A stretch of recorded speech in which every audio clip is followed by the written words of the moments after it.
Welcome to Subway Sports Talk. Stand clear of the closing doors, please.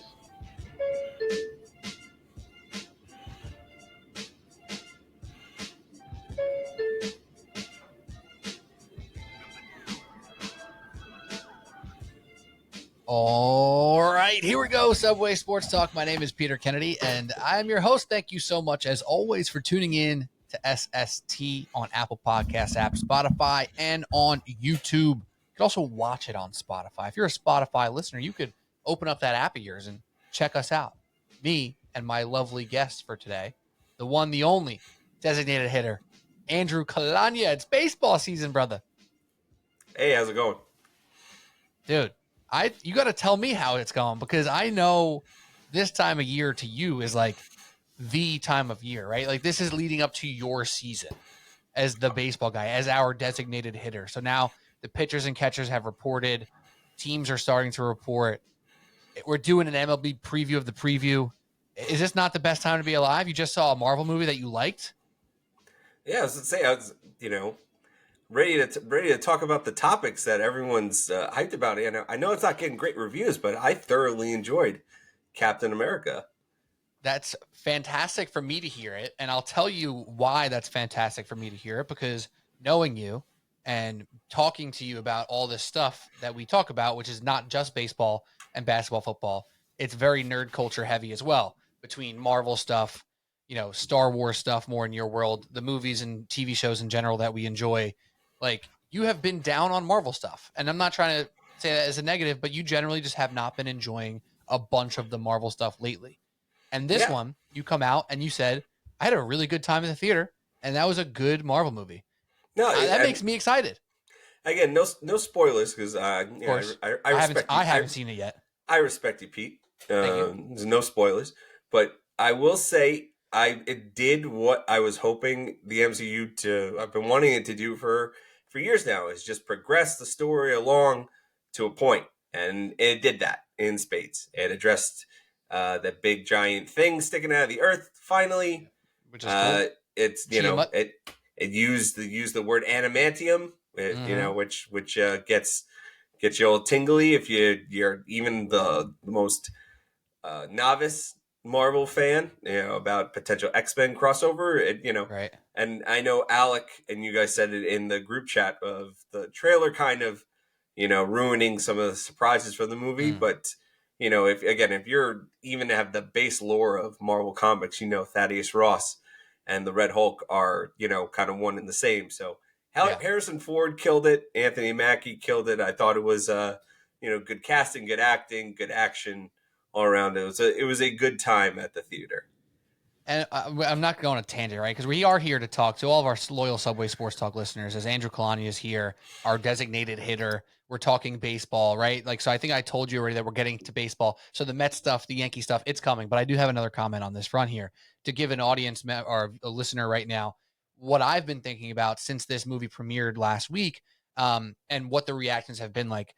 To Drew's point about trailer culture now, there's something about the trailer culture that I think is hindering Marvel movies. For one, the trailers have to do such a job to get you in the seat to make the money that they have been having a tendency to give away a little too much, to kind of take all the excitement of a surprise possibility out of it. And yeah, of course, there's different types of Marvel fans. For me, for example, I'm watching a 30-minute breakdown video of a 2-minute trailer. That's me. But I'm also not here complaining as much about some other Marvel fans might be. But for the average fan, I'm always a little bit jealous when I go to a Marvel movie with somebody who's like an average Marvel fan. And for example, Multiverse of Madness. I was with a friend who hadn't even seen a trailer for the movie, but he watches every Marvel thing. So he's at the movie, and Professor X's chair kind of rolls out, and there's, Charles Xavier, the one that we know and love from our childhood. And he goes, "Oh my God." And I'm like, you didn't know he was coming? I didn't, obviously I was in the theater. I didn't say that out loud, but I asked him after, I was like, did you not know Professor X was going to show up? He's like, no, man, I had no idea. That was so sick. And I was like, there you go. The perfect example. All of us who, we comb through every single frame that you can find to know what's going to happen and predict what's going to happen. in a way, a lot of us end up ruining it for ourselves. And a lot of the people who are at the premieres, I think especially, have to be in this heightened atmosphere where they're walking a red carpet, and especially these new age influencers who deserve to be there. I'm not saying they don't. They're not used to that setting, right? They're used to doing podcasts in the setting like me and you are talking right now. And then all of a sudden they're at a red carpet with, media and paparazzi there, and they get all amped up and they sit down in a theater and they're like, oh my God, this is going to be crazy. And then anything that's slightly underwhelming is like the end of the world. And I think it's been a negative overall in the Marvel culture. Yeah, absolutely.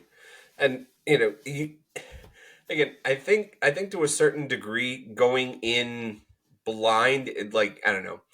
There's one aspect of wanting to break down every little thing and know every little thing for a movie. I don't know. If there's something I'm particularly excited for, I'll want to see the initial trailer and I want to see like something to get me excited. And then after that, I want to go dark. I don't want, because as you get more and more trailers, more and more information tends to come out about it. I remember particularly about Star Wars when, the sequel trilogy was coming out.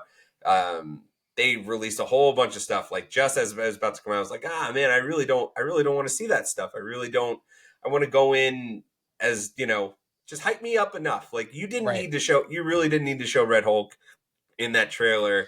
They could have shown like an inch frame, like one, like 8 frames. I feel like you could have shown nothing. I mean, like, you could have just shown him like grasping at his chest or something. You didn't need to show full Red Hulk in the trailer, like to get people excited for the movie. Like, I don't know.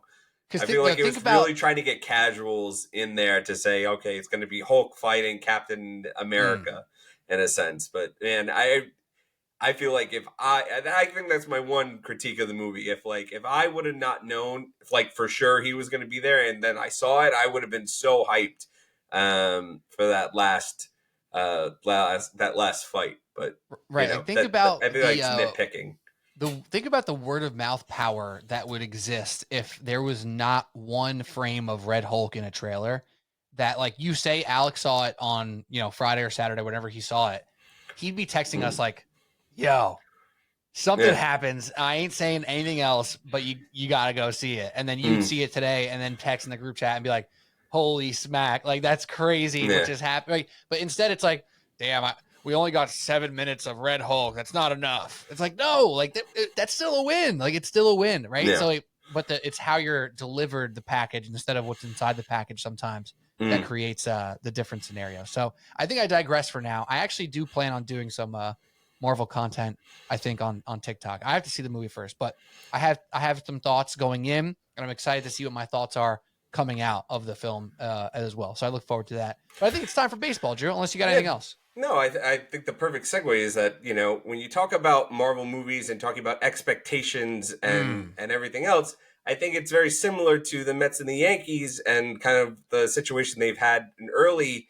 spring training. You kind of set yourself up to have these sort of expectations, and you see kind of the cracks in the roster, you see kind of the cracks in the trailer, and then you come through at the end of, as spring training starts, and you think this is supposed to be this optimistic thing, and now kind of you see some of the cracks showing similarly as the trailers that have done to this Marvel movie.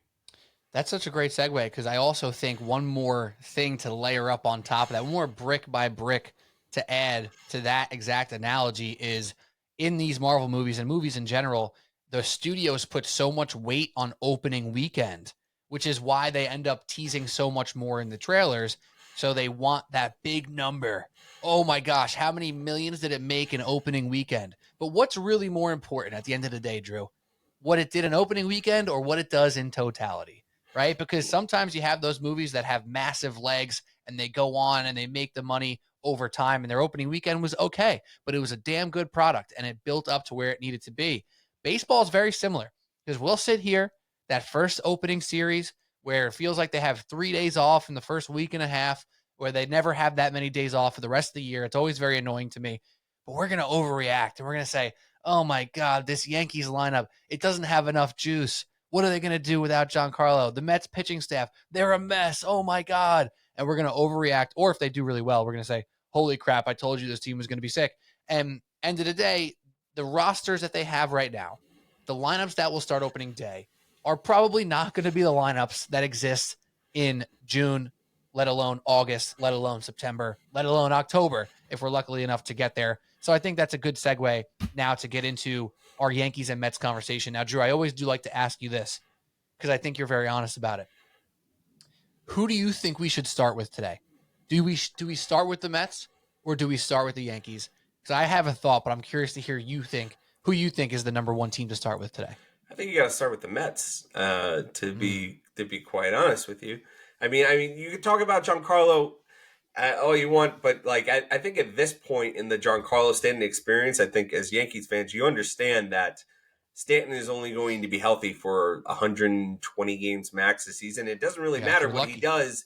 It doesn't really matter what he does in the regular season as long as postseason Giancarlo Stanton shows up to a certain point. So, I mean, I do think that him being hurt and him, having that hole in the roster come opening day, because it looks like, as we were saying before we started recording, that I think Dom Smith is probably going to be the Yankees starting DH come opening day, and that's frankly not good enough. And I understand your point of the roster not being what it's going to be opening day, is it's going to be October. But I think at the same time, you take a look at what, let's say, the Dodgers are doing and how they have an absolute complete roster from top to bottom going into opening day. And you think, okay, injuries are going to happen. Poor performances are going to happen. They already have the depth in place from day one. Like they have 10 starting pitchers. And I'm not saying the Mets or the Yankees need to have that level of depth, but I was hoping and expecting from both of them. They both made solid moves. Obviously we talked about Juan Soto early in the offseason. I think that was the last time I was on, so I didn't really get to address the Yankees and the moves they made. And they made some solid moves after losing out on Soto, but at the same time, their depth is not there, I think, on either team to where you would expect it to be, especially when you compare them to the Dodgers. You had to bring them up already. You had to bring up the Dodgers already. Unbelievable. They suck because they're so good. That's how good they are. That we can all agree that they suck. Actually, really quick, because I have thoughts on what you just said. But I was hanging out with a guy this weekend who is from Texas and is a Texas Rangers fan. Now works in New York. Moved to New York maybe let's say 2 or 3 years ago. So he's relatively new to the area. And he asked a question to two Mets fans who are me and my friend Evan. Shout out Evan. Why are you guys Mets fans and not Yankee fans? And pretty fair question for somebody not from here, right? There's probably a lot of different things. Evan, who is a Jewish person, goes, well, we just tend to go that way. And I was like, all right, I don't know if that's fair for everybody, but that was what he said. And that's fair. That's his story. He could tell it. So I was like, well, I'm not. So I'm going to give my version of it. My grandfather was a New York Giants fan. So when the Giants left to California, just like when the Brooklyn Dodgers left to California, those two fan bases already hated the Yankees. So when the Mets came in, it was just an easy thing to say, hey, I guess this is my team now, right? And that's kind of where it went. Then obviously families pass things down. But from there, he goes, well, the one thing that I've noticed here is at least both you guys hate the Dodgers now. So maybe you guys can just put all your energy towards hating them. And I was like, you know what? Very astute point, Mr. Texan. Screw the Dodgers. It's the only thing in the world right now that the Mets and Yankees fans can agree on because they suck because they're so good. I digress. See, I don't even hate the Dodgers. I don't hate them, but like they're exactly how I would want my team to run their franchise. Like they spend money, they develop well, they're able to sign premier free agents. They're willing to go above and beyond to get guys. Like it's what you want. They give away awesome giveaways for like their fans. They have like a record 21 bobblehead giveaways this year. Like name a player on the Dodgers roster, and I guarantee you, like even like the random guys, like Tommy Edmonds getting a bobblehead for the Dodgers. Tommy Edmonds, Teoscar Hernandez is getting a bobblehead. Shohei Ohtani's getting like 4 bobbleheads, but like right. That's like they do well by their fans. They spend money. They develop well. They have depth. Like I don't know. It's maybe I don't know. I really shouldn't be saying that as a Yankee fan after they just like whooped our asses in the World Series, but like that's how you want your team to be run. And like I don't know. There was too much nonsense going on over the off seasons. Like what the Dodgers are doing is bad for baseball. No. It's great for baseball, actually. You know what's bad for baseball? Bob Nutting and the Pittsburgh Pirates are bad for baseball. What the Baltimore Orioles are doing is bad for baseball. Taking and then getting these young guys that they're not spending and to try to To actually win, yeah. yeah, The Rays. The Rays. Those teams are bad for baseball. You have two teams right now that are going to be playing in minor league ballparks this year. Ugh. That's bad for baseball. What the Dodgers are doing is not bad for baseball. That is what you want. You want a team of stars. You want a high payroll team in a big market to spend, to accumulate stars, to have a marquee team that you can look at and say they're built like they have homegrown guys and Will Smith. They have, they're able to sign premier free agents and Sasaki and Yamamoto and Otani, and they traded for Betts and they gave him the extension. They signed Freddie Freeman. Like that they're the example team. This is what you want your team to be. So I don't personally hate the Dodgers. Like Right. I'm not going to actively root for them, but like especially likely whoever, they're probably going to be who every team's going to have to, if the Mets want to get to the World Series, they're going to have to beat the Dodgers. Right. Or if the Yankees make the World Series, likely going to have to beat the Dodgers. So, it's not the team I'm rooting for, but like I can't hate on what they're doing. They're the gold standard. Yeah, 100%. And you're right. I don't actually hate them like that. In every single point you made, I actually vehemently agree with and would double down on. There is a reason that last year's World Series felt massive, even though it wasn't a great series. There's a reason that the buzz for baseball was lively, and it is very specific. It's because the Dodgers are awesome with awesome players and marketable players, and the Yankees are awesome with a few awesome marketable players. Boom. Whoa. What a crazy concept. New York's awesome and LA's awesome, and the people are talking about it. Wow, it's almost like all the big media companies that control the narratives are in New York and LA. Yeah. Like, you know what I mean? Like, come on. And it's also like the year before that. Sport. In the year before that, we got the Arizona Diamondbacks and the Texas Rangers in the World Series. It's not I didn't watch a pitch. I didn't watch one pitch, Drew. I watched it because I love baseball, but at the same time, it's like baseball has like the most parity of any sport on the planet. So it's not like the Dodgers are like, yes, spending money will get you like keep your contention window open, but does not guarantee you a championship. We got like in the last 25 years, we have not gotten a repeat champion, and we've had 16 of like the 23 teams have like won a World Series. So 16 of the 30 teams have won a World Series. So like I don't know what people are complaining about when they say baseball has a parity problem. Baseball is like that's like the most parity out of any sport. There's no Chiefs situation here. Like the Dodgers make the playoffs. Dodgers are making the World Series every year. Like they didn't even win their division. Like they lost to there was the one year where the Giants had like 104 wins and the Dodgers had like 101. They didn't win the division every year either. Right. So and also people are acting as if the Dodgers have already won 3 in a row. Right, like they're treating the Dodgers now like the Yankees in 2000, anywhere between 2000 and 2004, before the Red Sox took over the AL East. I digress. That's a different conversation. When the Yankees had won 3 in a row and then made 2 other World Series and lost them, so they were in like 6 out of 8 World Series or something like that. That's a different thing. At that point, when people are like, "Oh my God, it's the Yankees again," God. Freaking, can it be someone else? Can someone else get a chance? It's like, okay, I hear you, right? Dodgers have won 1. I mean, granted, they won the other one, 4 years ago now in the COVID year, which, even Dodgers fans are like, hey, we won it. But like, they're happy they got their 1. They're happy they got like their 1. They were able to do a parade and the whole thing. Correct. They got their 1. I think all the championships are real championships. I'm not like one of these like Mickey Mouse championship people, but even Dodgers fans will admit this one felt a lot better than the one in the shortened season. Yeah, right? absolutely. So they're not like the Chiefs yet. They could lose this year. It's okay. So now it's time to not talk about the freaking Dodgers. I actually would have pitched talking about the Yankees first, but I do believe there's a chance.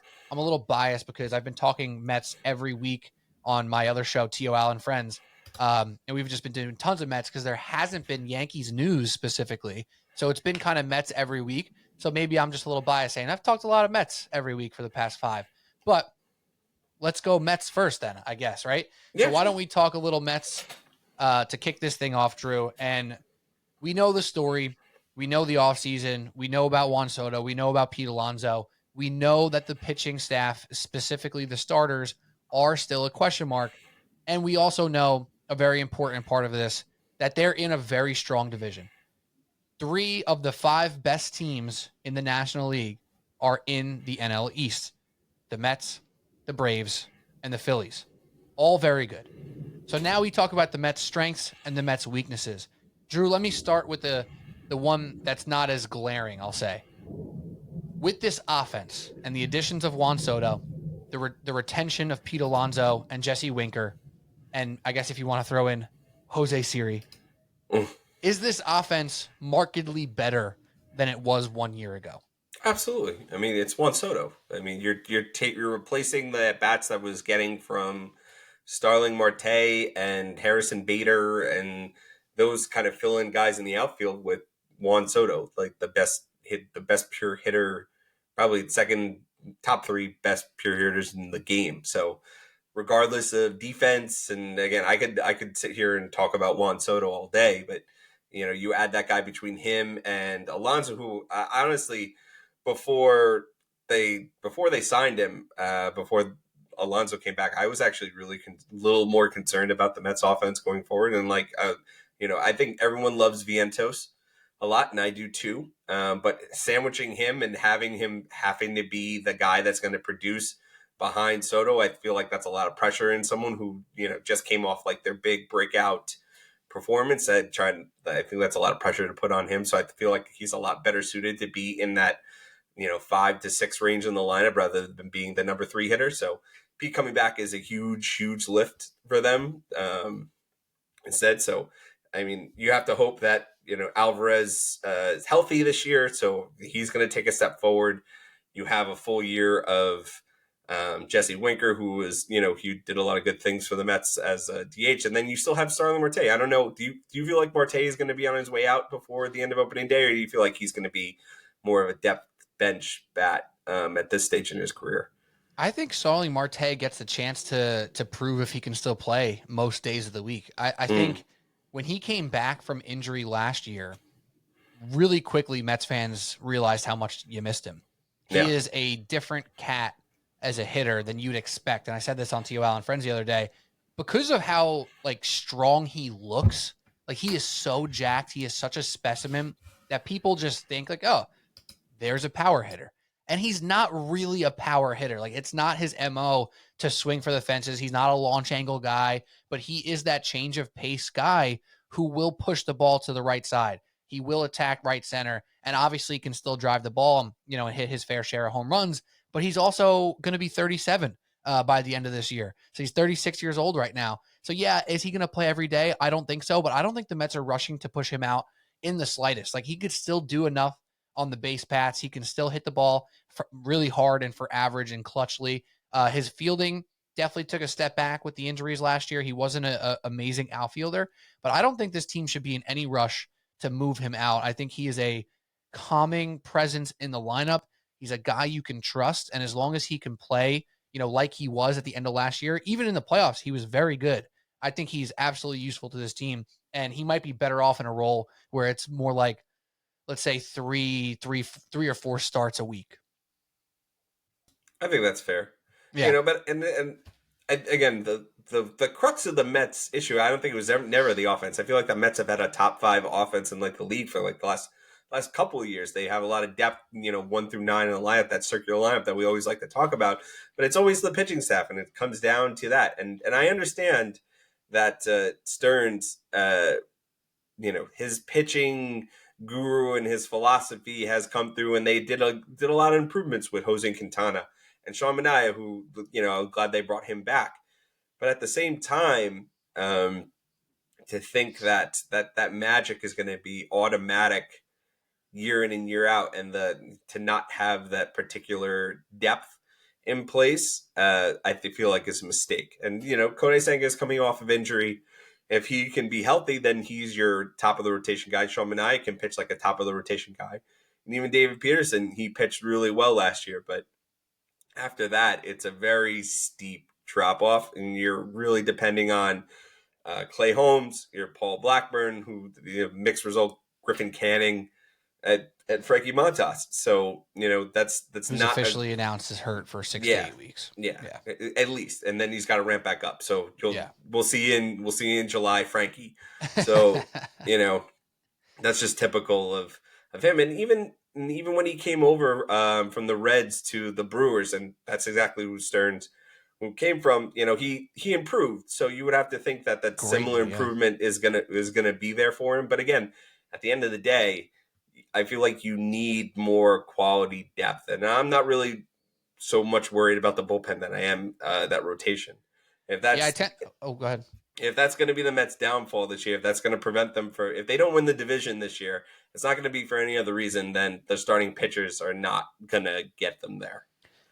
I tend to agree. Obviously, I think that's a fair way to go. And on the Frankie Montas front, I was very hesitant as a Mets fan, being like, "Oh yeah, I'm relying on him to be a number 2 or number 3 guy in this rotation." I just don't think that's who he is. And as a proud kind of owner of Frankie Montas in my fantasy league last year, the only reason I even had him for his uptick in production is because he was relief pitch, starting pitch eligible. Right. So if he wasn't eligible for both, he was off my team because he sucked. He was actually very bad in the first half of the season. And then after the trade, whatever he did to figure it out, he started doing a lot of good things. And, again, from a fantasy perspective, which doesn't really matter right now, I was like, well, I can get more innings out of this guy because he's a starter, but I could put him in the reliever spot.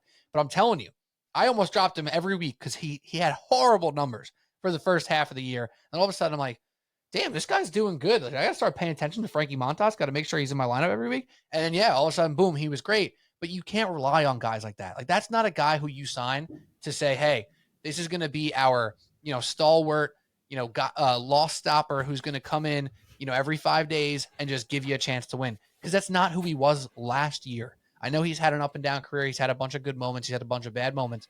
I never looked at it as that. So his injury probably hurt me a little bit less than some of the Mets fans who are putting a lot of stock in who he is. But you look up and down this rotation now, and David Stearns is again kind of playing that like odds game. Yeah, I feel where like it's like, we had the same conversation about the rotation last year, like the right, same and this exact was before conversation. Senga got hurt too. So now, Yeah, assuming Senga's health, that creates a lot more consistency. You would hope, right? But like you said, last year we didn't know what Manaea was going to be. We didn't know what Sevy was going to be. We didn't know what Quintana was going to be. There was just a hope that they could be decent, and they all outkicked expectations. But with Senga and Manaea, I feel pretty good. I don't think either of them are number ones, but I do feel like they can both be number twos. And then David Peterson was very good last year in the second half of the year. So if anything, those three people, I think they could all be twos or threes. And if you have 3 twos or threes, you're in okay shape. And then you just got to pray that Stearns and this club can figure out Clay Holmes, Blackburn, Canning. When Montas comes back, one of those guys needs to be able to hold something together. or you make some kind of trade at the deadline to try to get For sure. something a little more certainty in that rotation.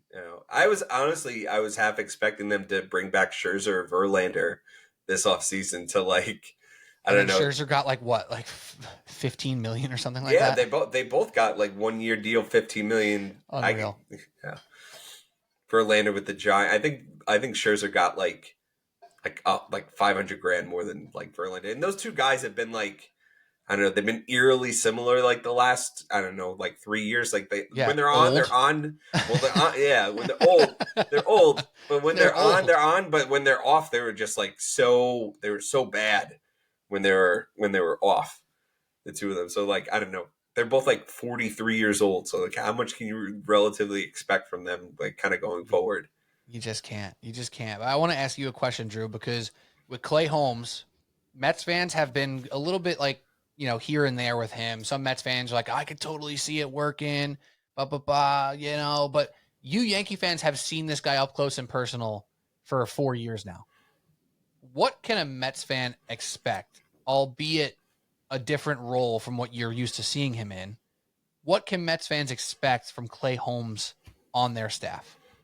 Listen, when he is on and that sinker is working, it's incredible. It's quick innings. He was getting like under like 12 like pitches in a save like consistently as and to think that if you can repeat that skill as a starter, you can go 4 or 5 innings at a time, and that's great. But when Clay Holmes is missing the plate and he's walking the world, and then like if your infield defense isn't up to snuff, which, you know, you have to think that, you know, Lindor's great. I know that Vientos is hit or miss at third base, and really, what does McNeil, you know, do at second? So your infield defense is a little shaky outside of Lindor. So those ground balls are going to find their way through at times, and it's going to be so frustrating to watch because the Yankees' infield defense wasn't that great either outside of Volpe. So you're going to watch a lot of ground balls. If he's walking the world, that's going to be one thing, and another thing is, you know, he gets a ton of ground balls. So if your defense isn't up to snuff, there's going to be a lot of like times where like a guy is just going to miss the ball and it's going to go through. But if he's on, then he's actually very enjoyable to watch. So, but it really remains to be seen whether he can be consistent and be able to, you know, his delivery be consistent and be able to last over, you know, multiple innings at a time. So, but I mean, I think Stearns has deserves the benefit of the doubt, especially after last year. Again, Quintana and Severino were reclamation projects. Those guys were, you know, coming off of really bad years. Quintana has been really meddling for like the last 3-4 before that. So, you know, for him to turn around and turn those guys into 170, 180 inning guys of like,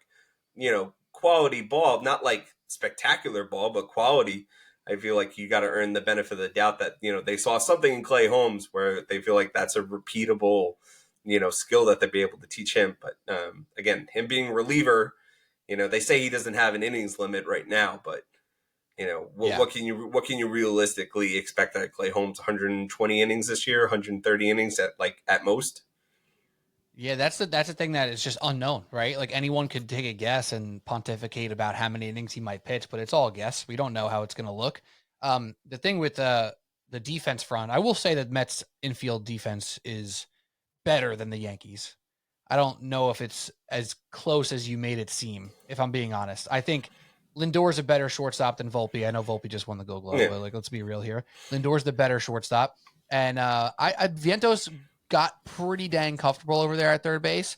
But the big question mark to me, because McNeil's fine. Like, he's solid over there. He's better than Glaber. Again, like, that does not say much, but he's a better defender than Glaber.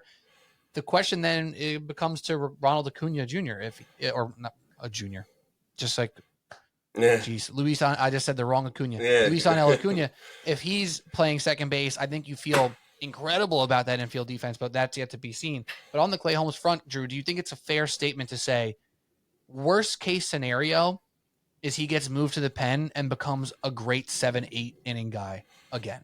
Is that the worst case scenario? I feel like there's a win-win for the Mets. Yeah, well, then, I mean, you're paying him a starter salary to be a 7th, 8th inning guy. Money.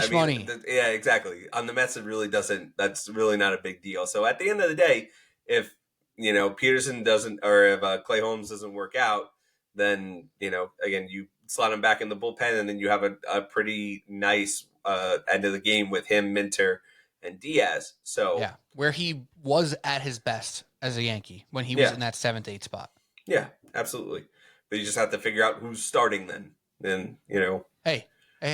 One at a time, all right? Listen, we can only answer one question at a time over here, okay? Yeah, just saying.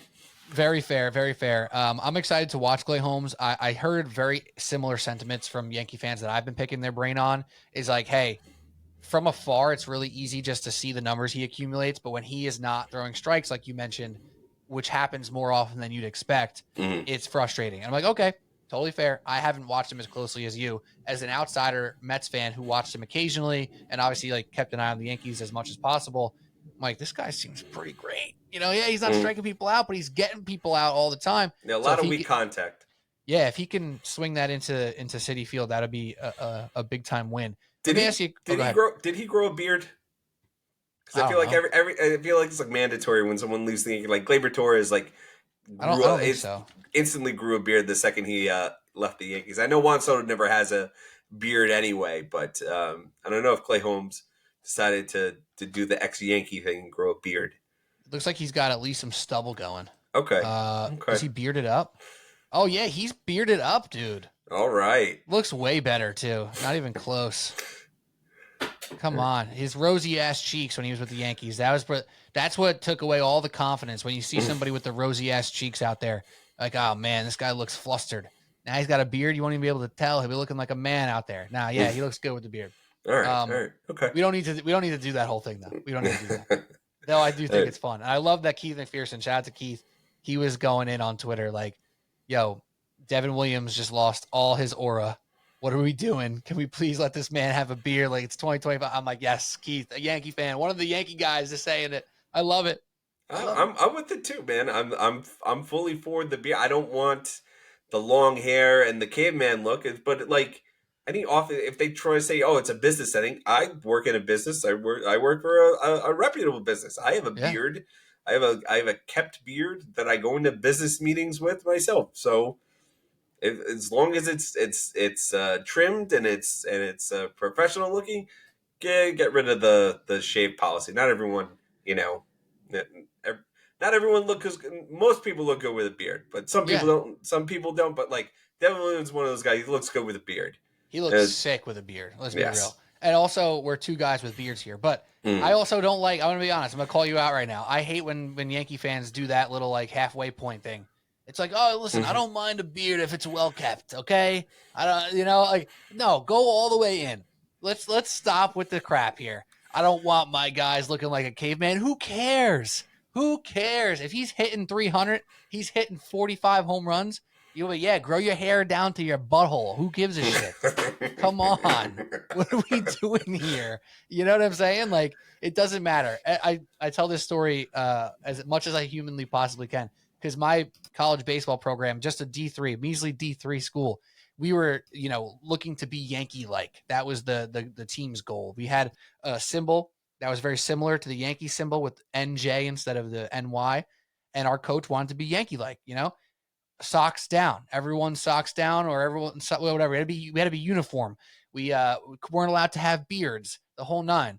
And all of a sudden, some 6'3" transfer from a D1 school comes in throwing 92, and all of a sudden, guess what, Drew? We're allowed to have beards. Very funny how that happened, isn't it?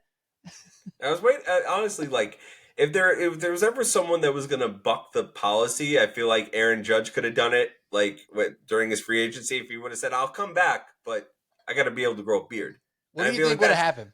And then what happened? If someone, it has to be someone of that magnitude. That's the only way that it's gonna happen. Like if Juan Soto came to the Yankees and said, "Okay, I'll take a lesser offer than the Mets, but I have to be able to grow a beard," he would be a Yankee, and the beard policy would be gone. It has to be someone of stature. Like Devin Williams is the best closer in baseball, in my opinion. But like he's not. He doesn't have. He might only be a 1-year stop here. Right. So he doesn't have the equity. No, not equity with the organization to come in and demand something like that. Yeah. All right. Well, I digress on that situation. Let me ask you one more question about the Mets. We'll flip over to the Yankees in a second here. So now the big conversation in Mets world, obviously the pitching is the big question mark, but the other big conversation, we didn't really talk bullpen yet. I'll get to that before we finish because I already started this point here. There are a few little roster things that are being talked about heavily, and that is about Luis Angel Acuna and Ronnie Mauricio and Brett Beatty to some extent, and what their role will be, with this team moving forward. What is your read on how they should handle this with young guys like Acuna, Mauricio, and an older guy like Jeff McNeil, who those are the position battles that are kind of happening right now? Do you think the Mets actually pull someone up early to start? And when I say early, I mean like right away. Or do you think this is going to be like, all right, let's give Jeff a chance and see what he does, and then we'll figure this out down the road? Yeah, I feel like it's the latter. I don't think, especially with guys like Beatty and maybe Acuna, I don't know if Acuna's really has the pedigree, or like I don't know if his projection is to be a starting caliber player. Like maybe he's more of a utility guy because he can play all over the infield and maybe even play a corner outfield position. So I don't know. But especially with someone like Beatty, I feel like he needs to be getting at bats. I feel like Mauricio needs to be getting consistent at bats. Like him sitting on the bench and playing every fifth day, especially if McNeil is there and he's actually producing. I feel like that's not the right way to go about it. I feel like you let McNeil go, and if McNeil starts to struggle, or if there's, God forbid, there's an injury of some kind, you have those guys ready to go, and you're not throwing them in there after just sitting on the bench and playing once a week. So I feel like those guys have to start down in the minor leagues, and and it's good to have that lineup depth and to strengthen that real strength of the that's the strength of the team is the lineup.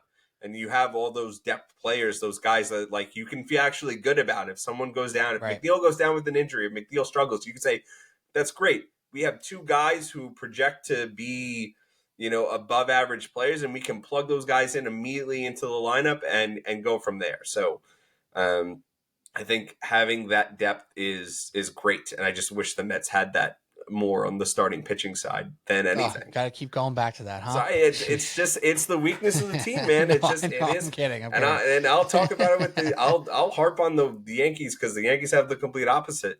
Yes, no, it's weakness. true. No, it's a fair point. I'm just joking around. Yeah. So last year, Acuna played only 14 games, which he also played in the playoffs. I don't have the playoff stats in front of me right now, but I'll try to find them as I'm talking through it here. Only 14 games because it feels like a lot more though, right? Because he played in huge moments. So if you remember, Francisco Lindor got hurt towards the end of the season when the Mets were still trying to clinch up that playoff spot, and Acuna came in playing shortstop for the Mets on a stretch like that. He batted over 300. He had 3 home runs in 14 games, which probably is a little bit above his weight class. He's not going to be a huge power hitter like his big bro, if you will. At least not yet. We don't see it yet. But also played impeccable defense. And I think as a fan here, I'm sitting here like, listen, this guy might have to bat ninth, and him hitting 300 might be, a far reach of an expectation. But I guarantee his defense will be additive to this team. Like, you guarantee it. That's how good he was in the field for this team. So I think at the end of the day, the right answer is you let Jeff McNeil start, and then you bring up Acuna if you have to. But also Ronnie Mauricio truly projects to be like a top of the lineup type of guy in the future. He's just still getting healthy from the injury he had last year. So he's not ready for injury reasons. Acuna is ready from a health perspective, but is he ready at the age of 23 to be that guy every day? I don't know.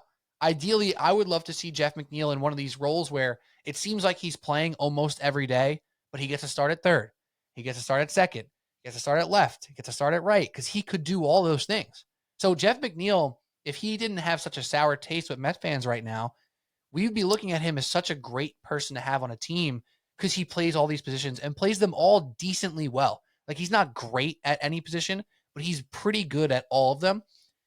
I don't know if he can accept that role, number one, and I don't think the Mets will allow him to have that role, especially to start the season, because they're going to try to give him the chance to hit like he did, 4 years ago now when he was really good? So I don't know. It's a little frustrating, but you at least know there are answers to the test. Exactly. And again, the depth, I'll harp on depth all day. That the depth is exactly what you need, and especially over 162 game season, that you need depth up and down the line. So again, you have those redundancies in there, and it's great to have major league caliber players and to be able to plug in if something goes awry. So again, McNeil has earned kind of that rope. Again, last player, didn't he win a batting title for the? Yeah, it was forever ago at this point, it feels like. Yeah, and he's still only 32, so it's not like he's not like Marte old, but he's kind of reaching the end of the rope. But you have guys ready to step in, so it's he's like way down on the worry list of it should be for any Met fan really at this point. Yeah, no, it's true, and again, it's a good problem to have because you now see like you have answers again. So again, and real quickly, Acuna in the playoffs, only 3 plate appearances. So he came in mostly for defensive replacement, if I'm not mistaken, like a little pinch run defensive replacement. He appeared in 9 games, but only had 3 plate appearances. So not as much playoff action as I remember, but definitely defensively, he got in there a little bit. All right. So with the Mets front, where this is the preview to the preview, so we're not making predictions just yet. About over-unders and division winnings and losings and playoff appearances and et cetera. We'll save that as we get closer to the season. But I do have a question for you. and I don't know if you listened to the pod, because if you did, you might have the answer to this already. Do you know Mark Vientos' over-under for home runs in 2025? I did not. I'm a little behind, but I would guess it's over under. It's got to be like 27, 28 would be my So guess.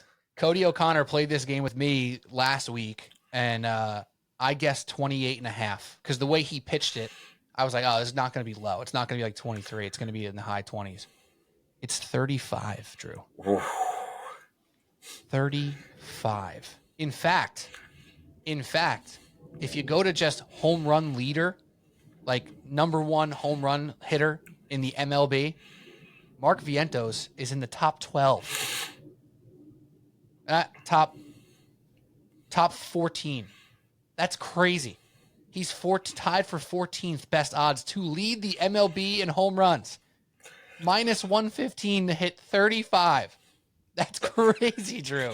I love Mark Vientos. Is this too much dip on the chip? I think so. I mean, what he did last year was incredible, but like that, I feel like that's someone just like looking at what he did last year and just saying, okay, automatically he's going to do that just going forward. Over extrapolate that over 162 instead of, what is it? He had like 27, or how many homers did he have last year? Like 30 something in like 110 games. Something. I don't think he had 30. He had 27. 27 in 111 games, which is very, and he also, fantastic. He OPS'd 840, which is fantastic. 22 doubles, 27 home runs in 111 games. He was off the chain. And in the playoffs, to add to that, he hit 5 home runs in the playoffs, batted .330 with nearly 1,000 OPS in the playoffs. So he was special last year. Absolutely. But 35 is crazy to me. Yeah. It's nuts. Yeah. I feel like, again, you're looking at, I don't want to say Gary Sanchez situation, like, I don't know, that he's not going to be able to. Different position too. That makes a difference. Catcher versus infielder. And Gary did that over, I think, even a less span of time. But like, I don't know, to kind of expect over 35 home runs from Vientos like next year. I think if he does that, that's bonkers, and he'll be the second best player in the Mets lineup. If that ends up happening, he'll be the true number 3 hitter in that lineup. Like Pete needs to move down then, unless Pete has a bonkers year himself. But like Vientos would be legitimately the second best hitter in that lineup, and that's saying with Lindor in there too. He'd be better than Lindor.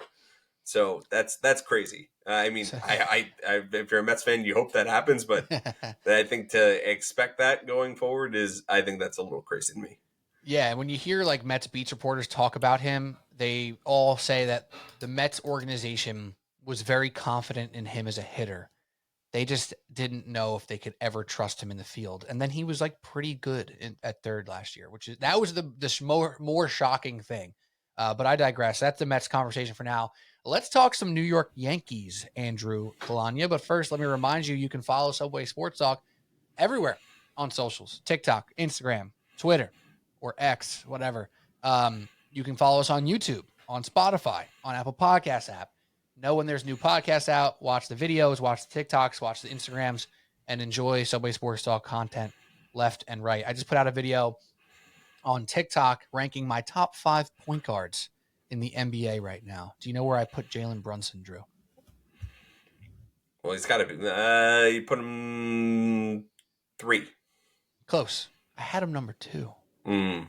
I was surprised that I had him number 2. I went into the exercise thinking he'd end up at 3 or 4. And then I was going through it and I was like, he's freaking 2.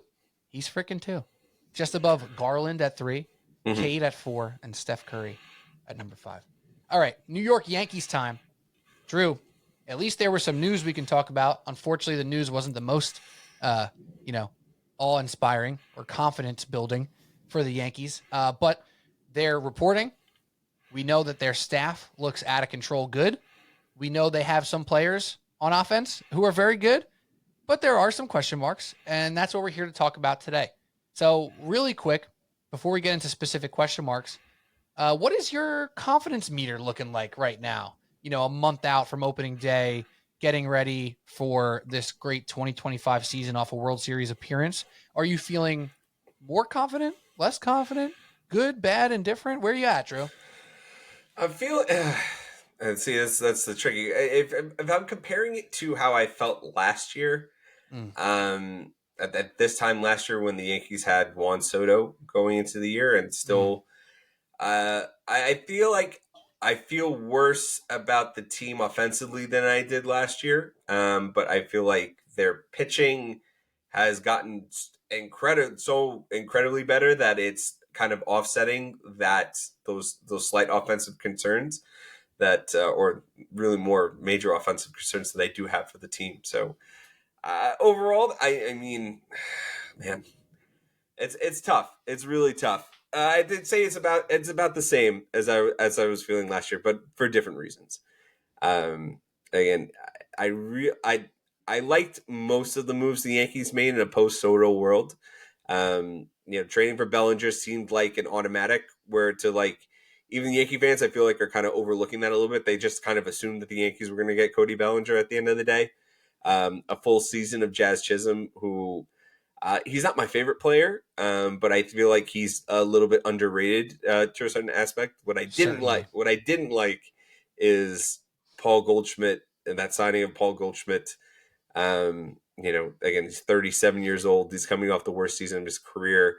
The Yankees are just so old at the corners, and they were old at the corners last year, and they kind of just said, it didn't work last year, but let's do it again, but just with different guys, and hope that DJ LeMahieu can somehow Oh, stay healthy and be your starting third baseman. And, hopefully Goldschmidt, who's coming off a career worst year, again, somehow the the magic of the pinstripes can reinvigorate him to be a middle of the order bat again behind Aaron Judge. So um, I don't feel particularly great about the offense, but the pitching I feel like is going to more than make up for that and keep them in plenty of games. And if um, some of those offensive guys can even give you league average, which is markedly better. If Paul Goldschmidt is just a league average guy, which is markedly better than whatever they were getting at first base last year. Do you know? Actually, I have a quick trivia question, Drew. When it comes to Yankee ooh, first baseman, hit me.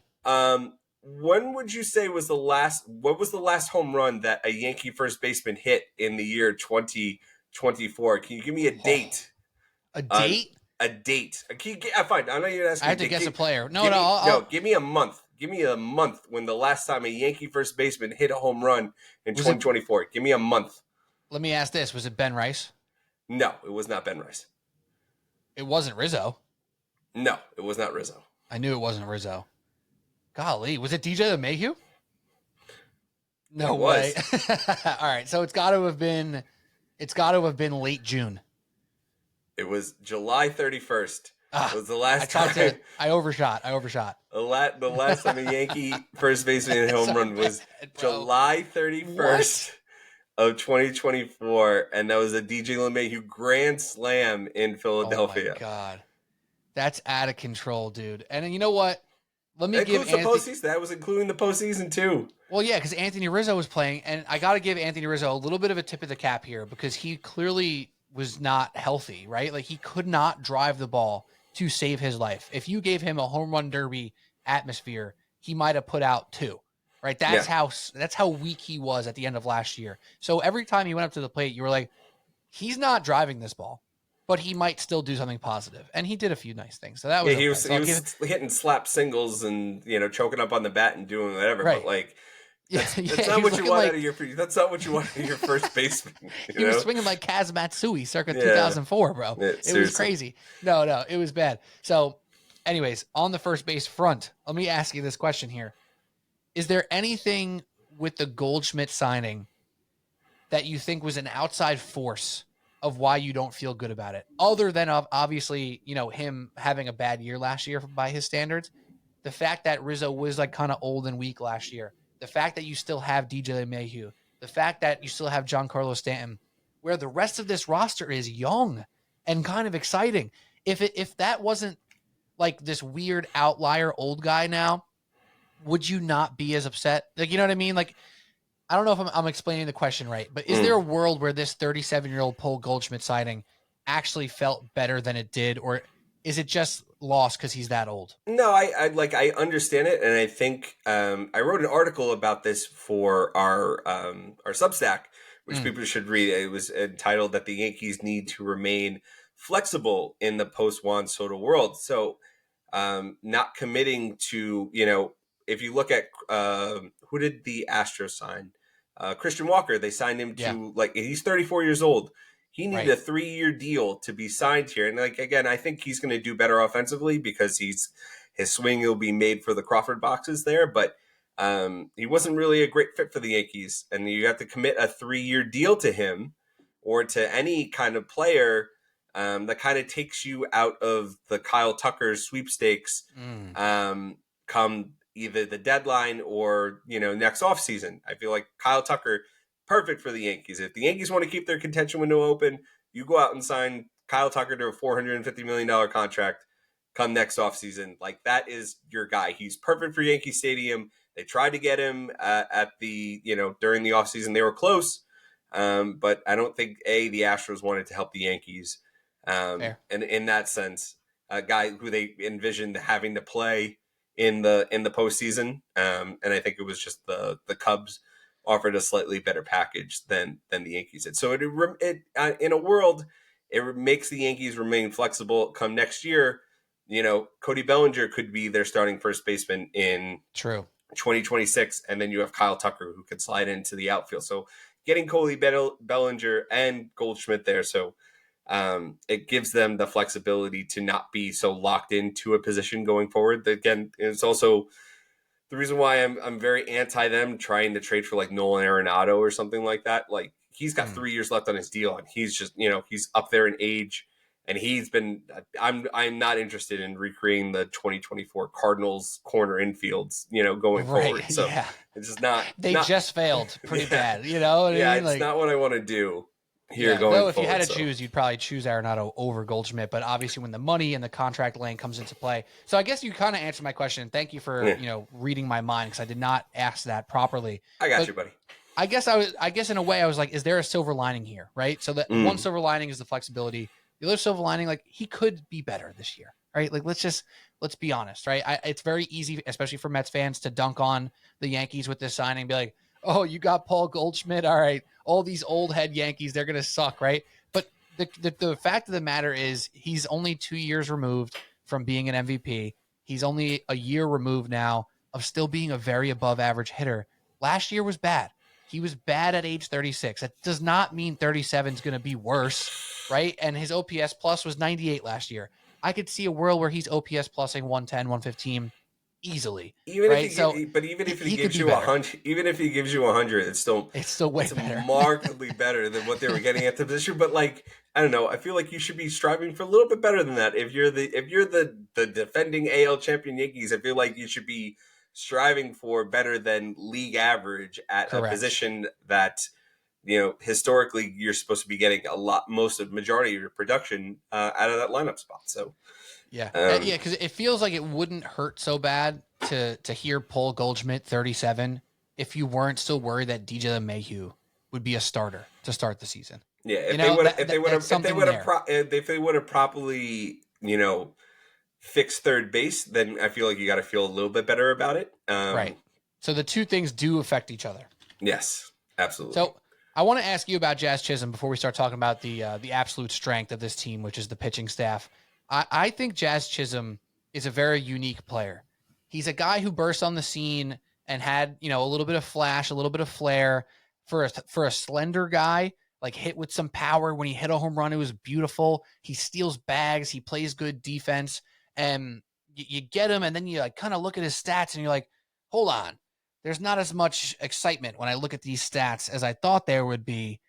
And I think Yankee fans felt that last year, where it's like, all right, is this guy going to start, really doing anything for us? He ends up with 11 home runs in 46 games, which is pretty damn good. He got hot here and there. He had his moments in the playoffs as well, where he did some good things there. So there's nice positives to look back on. Some of the numbers don't excite you as much, but I got to say this, and I want to see if you disagree and agree or disagree. To me, the Yankees' big miss on offensive side of the ball, and defensively for that matter, but offensive side of the ball, is there aren't guys who do stuff in between hitting, if that makes sense.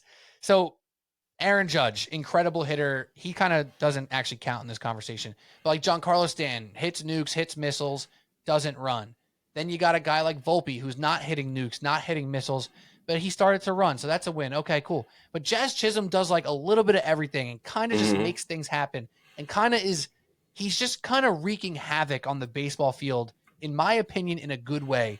As a fan, do you feel that? Do you agree or disagree that when you see him up there, you feel like the world is at your fingertips? Like you feel like something good could come of this, even if his stats aren't as impressive as you could have hoped they were going to be. Yeah, he definitely adds. He definitely brings that athleticism that the team desperately needed in a post, Juan Soto world. And I feel like the Yankees defense is going to be remarkably better this year. You're getting rid of two, again, Juan Soto, generational hitter, not a great defender, as you saw in the World Series.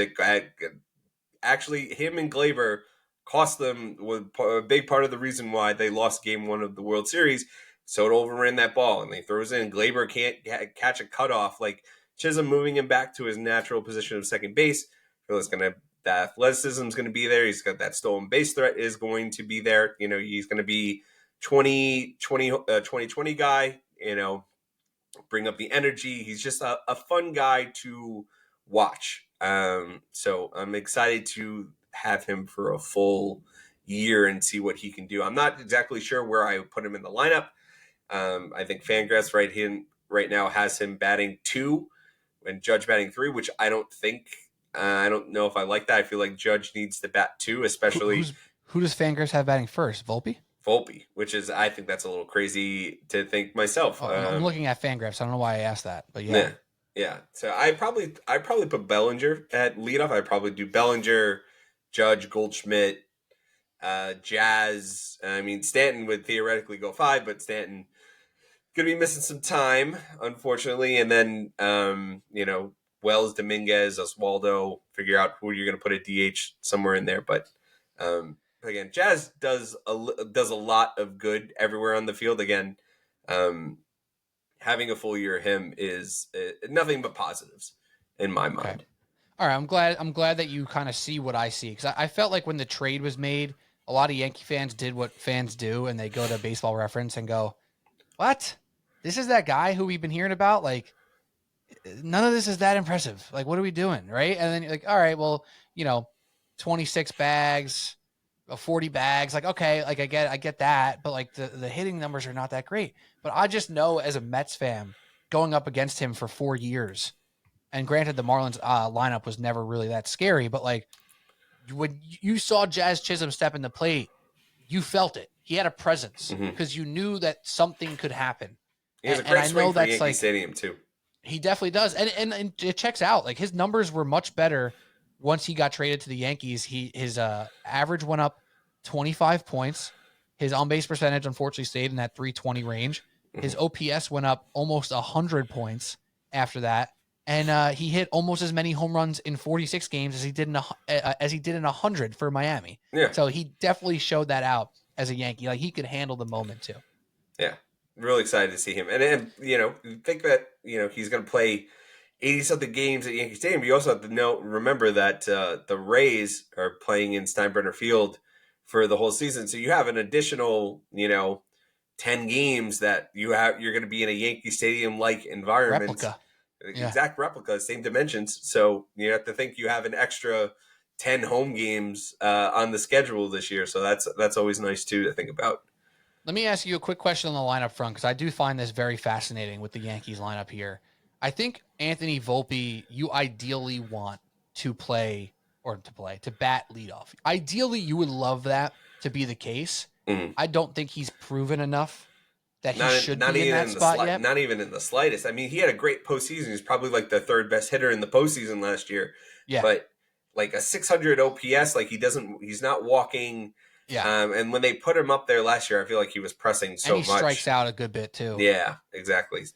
So let me ask you this question here. Would or should the Yankees consider batting Aaron Judge leadoff? I think they're going to consider it. I don't think that they should. I mean, theoretically, you want your best hitter to get the most at bats, but Aaron Judge needs to be driving. He's going to have how many solo shots? If he hits 50 home runs, 30 of them are going to be solo shots, and you're not going to maximize that power potential. I feel like the highest you can bat him is 2 in this order. I feel like ideally that's where I would bat him, So and you're go actually from there. going more towards what do you think is better for the team, him batting first or third? Because who's batting in front of him? He's batting third. Is it Volpe and Chisholm? Is it Bellinger and What Goldschmidt? about Like Volpe, Belly, Judge? ugh, I don't know.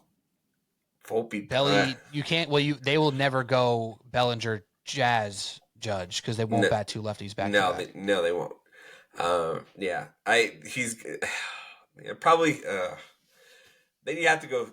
Man, that's tough. So you're That's just really tough. declining and say he needs to bat second, is what you're saying. Yeah, absolutely. Because you're screwing yourself if you bat him first by all those solo shots, and then 2, then you're gonna absolutely games will end with Aaron Judge in the on deck circle if you're batting him third with an inferior hitter. Like Judge is too good for him to not, have Get every at bat possible. Exactly, but not to the point where you're leaving RBIs on the table at the same time. I heard John Boy basically say, I would like to put Judge first because I want to replicate the Shohei and But it's different because they have Mookie Betts and Freddie Freeman and Will Smith and Teoscar Hernandez and Tommy Edman. I can go on and on and on. Exactly. They got enough guys to go around, bro. It's not the same. It's not the same. Yeah, exactly. You want to. Yeah, that's it's great to replicate that in theory, but you don't even have close to having the horses to get you the Dodgers to. Like, okay, Aaron Judge would start on the Dodgers lineup. I don't know. I'm looking at the Yankees roster. I'm not sure who else would start on the Dodgers other than Judge. Realistically. No, I don't think anybody. I don't think anybody would. Wow, I never thought about that. Like Jazz wouldn't play because what's his face?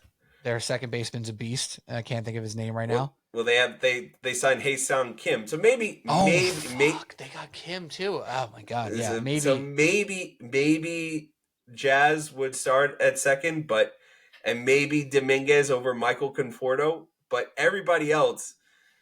There's no way that Goldschmidt's starting over Freeman. There's no way Volpe's starting over Betts. There's no way Stanton's starting over Ohtani.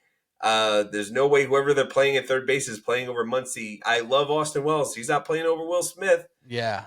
No shot. Yeah. Will Smith is one of the better catchers in the league right now. Wells got something to prove still. Mm-hmm.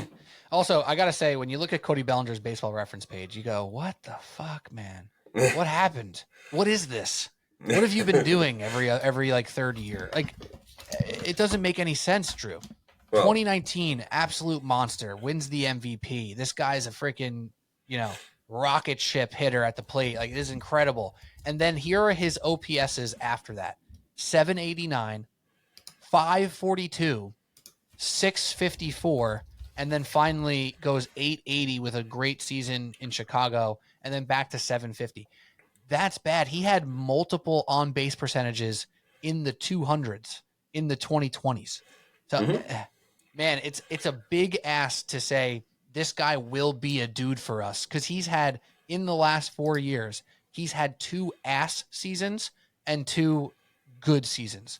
So I don't know. It's a scary one too. If you look post, when the rocket ball ended in 2020, so you think that, and that's exactly when he stopped being an elite MVP type hitter. Like, I think he's an above average hitter. I think he's a solid everyday regular. He is not an MVP candidate going forward, nor should anyone be expecting Cody Bellinger to turn into the 2019 23-year-old him, rocket ball Cody Bellinger. It's like you're going to get, this is Gleyber Torres and Clint Frazier all over again. Those guys who got the benefit from the rocket ball that Major League Baseball was playing with from 2017 to 2019.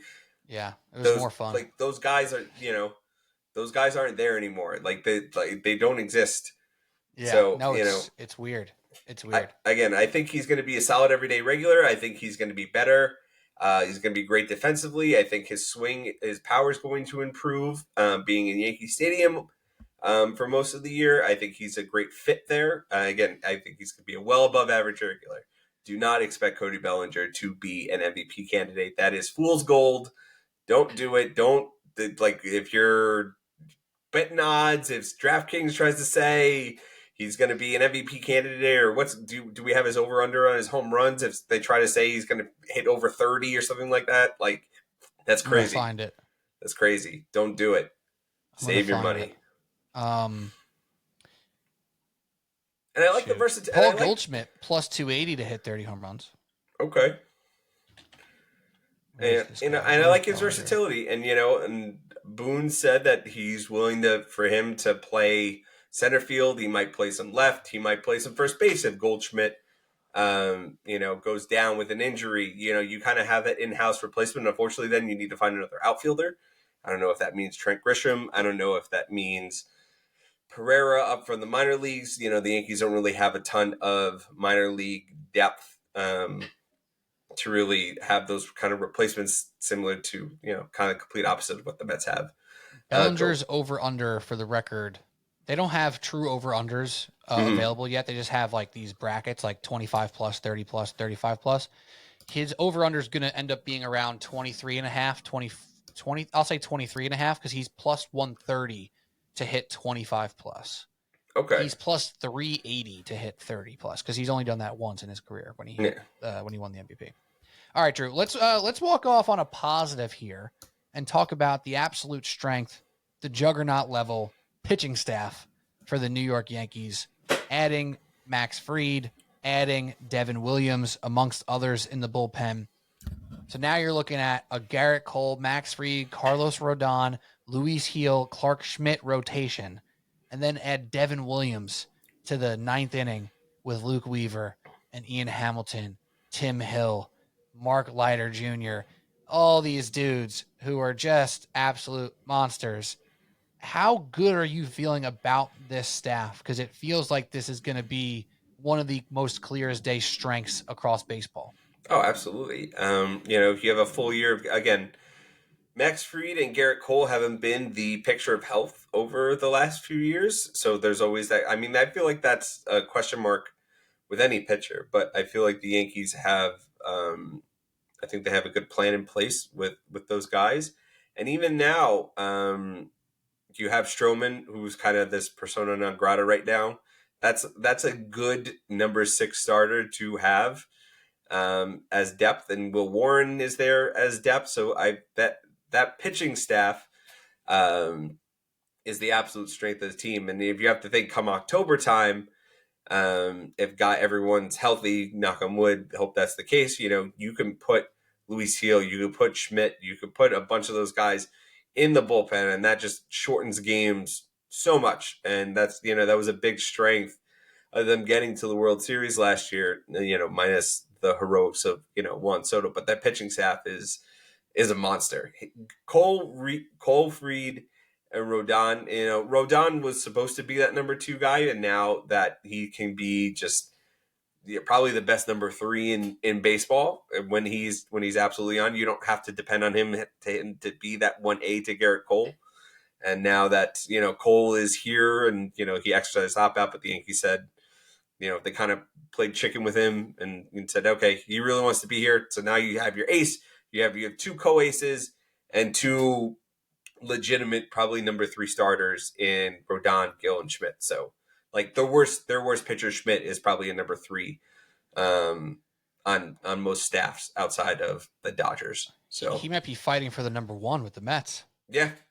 That's great. Like Clark Schmidt would literally slot in right next to like Sean Manaea and be like, yep, yeah, these guys are going to be like the leaders.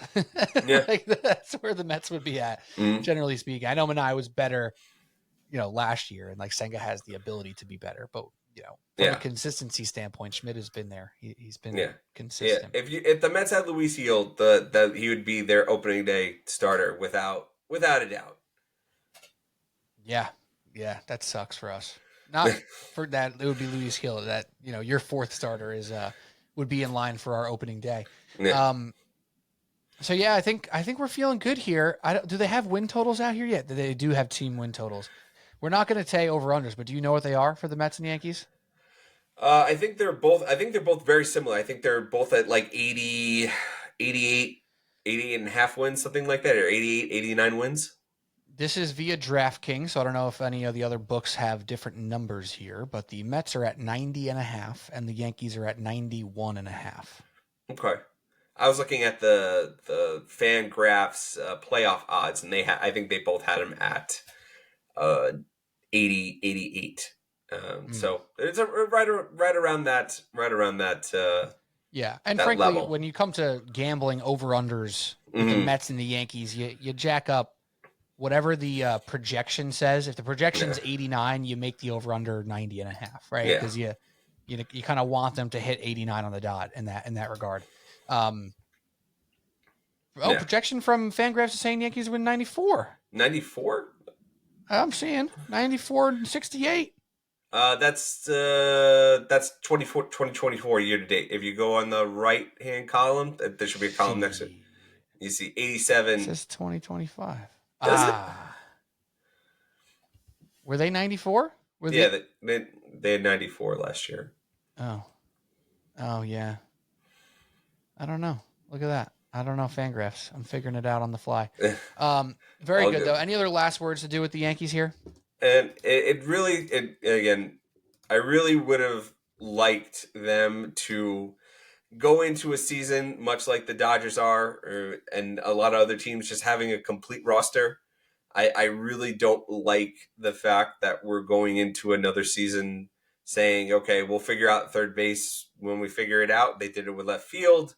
They always seem to punt a position and not go in with their best foot forward and say, okay, we're going to figure the rest out later. When other teams seem to say, okay, we're going to start from a great place and then we'll have redundancies in place to deal with that, or we'll make a change on the fly. Like it's it's a little disheartening, especially. And again, the Yankees made a bunch of great moves after Juan Soto left, but I feel like they just kind of stopped and they put this arbitrary limit on payroll. They said, okay, we're going to stop at $300 million, and if we're gonna make a move, we have to move Stroman's $18 million salary. Like that doesn't make me feel good at all as a Yankees fan. Saying, okay, after a year of we have the highest revenues in the sport, after that, you're getting an extra $25 million from the patch that they put on the uniform. When you get all that extra money from the playoffs and the World Series money and the World Series revenue, and you have all these other. You're getting $15 million from the Rays for them using Steinbrenner Field this year. Why is payroll down even a little bit?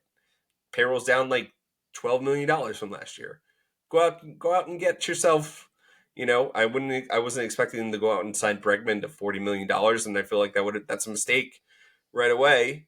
But I feel like they could have addressed that, at least had a more complete team going into the season. And now you're going to have two holes in the lineup come opening day. And again, it's not how you start, it's how you finish. But, divisions are won and lost in April, as Alec, famously said. You can't win the division in April, but you can certainly lose it. And if you come out of the gate and you're struggling offensively because you have two automatic outs in the lineup, and Aaron Judge, if he has a slow April like he did last year, then goes in fuego the rest of the year, fine. But you don't have a Juan Soto, you don't have an elite player to carry your offense if Aaron Judge isn't doing it. So you have to, you're putting a lot of expectation on bounce back from Paul Goldschmidt, from Cody Bellinger. You're hoping that Dominguez, for some reason he wasn't good enough to start left field last year, but now, over Alex Verdugo, but now all of a sudden after not playing, he's starting left field caliber going forward. So you have a lot more question marks than I would be happy with, or a team should have after winning the pennant just a year ago. And now let me just ask this last question here because I do think it's interesting. There's a lot of talk about the NL being way better than the AL. I think generally speaking, that's pretty agreeable overall. But I don't think you could just totally discount the AL East specifically. So, for example, when we're talking Fangraphs here, I found the spot that you're talking about. Yes, 3 of the top 5 teams are in the NL East. However, the entire AL East, according to Fangraphs, is projected to finish above 500, whereas the NL East does have the Nationals and Marlins ranked 27th and 28th. So, does that play into it at all? Like, what do you think of the AL East at large? I guess should be my question to that stat I just saw.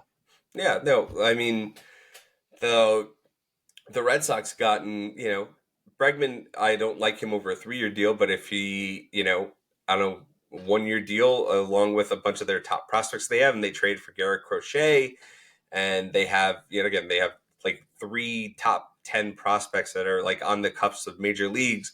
Like, you have some good depth there to, maybe make some noise. The Orioles, if they ever get their act together and they actually spend, again, they have a great core of players. It's just their ownership group decides to not spend and supplement those guys with free agents. Like, they didn't replace Corbin Burns after he left. Like, they tried to re-sign him, but then after he left, what did you do? You signed Charlie Morton? Like, that's okay. They'll be good, and the Rays and the Jays always seem to be respectable, but there's a lot of holes, a lot more holes on those teams that than the Yankees have. The Yankees do have some holes themselves, but they have the least amount of holes out of the rest of those teams, and they're all clearly talented. They're all clearly on their way up, especially the Red Sox, in my opinion. I feel like they're going to be a bigger pain than people give them credit for. So, like, I feel like they could even sneak into a last wild card spot if, I don't think the AL Central is going to do what the AL Central did last year, where they had 3 teams in the postseason, which was crazy. So, they'll give them a run for their money, but Yankees are clearly the top dog in that division by far. And this has been true for years now, but it's especially true now. They cannot afford Aaron Judge missing an extended period of time. That goes without saying, but they cannot afford that now at all. So, you know what, Drew? I'm officially excited. For baseball to be back. I'm excited that basketball will be back on Wednesday night, but officially back Thursday, where every team plays on Thursday. This couple days off of NBA. I'm feeling I'm missing a little something in my life. Are you watching the Four Nation tournament? No hockey? I'm not. I caught a little bit when I was out at some bars on Saturday. I caught a little bit, but I'm not tapping in. Unfortunately, I did not tap in. I'm assuming it's been fun though. I've heard. Oh, it's been so, dude. It's exactly, if you're talking about in tournament season, it's got juice. It's got juice. Everyone was talking about the NBA's in season tournament having juice. Yeah, they have courts. They have fun courts. Big with the same teams. But the USA and the Canadians had 3 fights in the first 9 seconds of the game. Okay, these are people who I feel like they want to represent their country. These are guys that have played together nationally, so very similar to like their Olympic rosters. And you have guys all over, like stars in the NHL, participating and actually like playing. And it's not just like money on the line. It's like country and pride. And that's what you want. Like, the NBA should take a hint from the NHL here. And that's crazy to say, because the NBA is clearly a star-driven league and obviously more popular than hockey is. But this is in-season tournament from the NHL has been, if you're even remotely even like hockey, like, this is something you absolutely need to turn into. USA is playing right now versus Sweden, and it's been a great game so far. And there's a bunch of Rangers playing. So if you're even a local hockey fan, tune in. There you go. USA is going to be in the final. So exciting. Very exciting. Maybe I'll tap in for the final. Maybe I'll check it out. There's nothing else to watch. So no. Last question, then we're going to say goodbye. I've said that like 6 times already. Or I should say this, how high do you think you need to go to get even odds for Aaron Judge home run total? Oh, God. Like minus 400 on hitting his over. No. I'm saying, like, how many home runs total? Oh, how many home runs total? Oh, yeah. Basically, what do you think his over under is? I should have asked it like that. 45 and a half. It's 49.5. Jeez. If you want to bet Aaron Judge 45 plus home runs, it's minus 200. Jesus Christ. That sucks. That sucks. That's a no win. That's great, though. It's great to be a fan of Aaron Judge because he'll hit a lot of freaking home runs, and that'll be fun. That'll be fun. All right, Drew. Hour 25. I think we hit our line. We hit our over slightly. If I had to guess, I would have guessed 120, and we hit the over. It's okay. We're just like Aaron Judge. We're hitting the over this year. We always say we'll do a quick 10 minutes on baseball, and then there we go. I would have it no other way. So follow Subway Sports Talk on TikTok, Instagram, and Twitter, on YouTube, on Apple Podcast app, and on Spotify. You can watch the full podcast on YouTube and on Spotify. Obviously, you can listen on all your podcast apps. And we appreciate y'all for listening, for tapping in. We're back with some big NBA stuff coming up. Obviously, we're also sneaking up on NFL draft and NFL free agency. And then, of course, spring training starts very soon. And opening day is what? March. It's earliest opening season. 29th? 27th. Earliest opening day in history. Wow. Very exciting stuff. Andrew Calagna, appreciate you as always. Thank you for designated hitting for us as you always do. Shout out to our boy Alec. He'll be back for the preview. This was just the preview of the preview. So thank y'all for listening. We'll talk to you soon. Cheers. See ya.